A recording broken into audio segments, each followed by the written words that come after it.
પાક નુકસાન રાહત પેકેજ મુદ્દે સુરેન્દ્રનગર ખેતીવાડી વિભાગે આજે પ્રથમ રિપોર્ટ રજૂ કર્યો છે. સુરેન્દ્રનગર ખેતીવાડી વિભાગ દ્વારા હાલ 128 કરોડના બિલો બનાવવામાં આવ્યા છે, જેમાંથી 71 કરોડના નુકસાનના બિલો પાસ પણ કરી નાખવામાં આવ્યા છે. તો 41,000 ખેડૂતોને નુકસાનની સહાયની ચૂકવણી કરી નાખવામાં આવી છે. કુલ 1.88 લાખ ખેડૂતોએ નુકસાન વળતર મેળવવા અરજી કરી છે. નુકસાન સહાય પેકેજની કામગીરીમાં 500થી વધુ કર્મચારીઓ હાલ કામે લાગ્યા છે. હજુ પણ 5 ડિસેમ્બર સુધી ફોર્મ ભરવાની પ્રક્રિયા ચાલુ છે.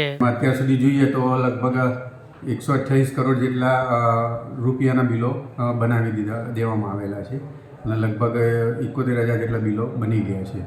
અને આ આખી પ્રક્રિયામાં તમામ ખેતીવાડીનો સ્ટાફ છે જેમ અને વીસી, ખાસ કરીને વીસી, તલાટી મંત્રીશ્રી, પછી ગ્રામ સેવક છે, પછી તાલુકા પંચાયતનો અન્ય સ્ટાફ છે, જિલ્લા પંચાયતના અને ખેતીવાડી ખાતાના અન્ય સ્ટાફો બધા આમાં ઇન્વોલ્વ થઈ અને આ કામગીરી શક્ય બને ત્યાં સુધી ઝડપી પૂર્ણ કરવાનો પ્રયત્ન કરી રહ્યા છે.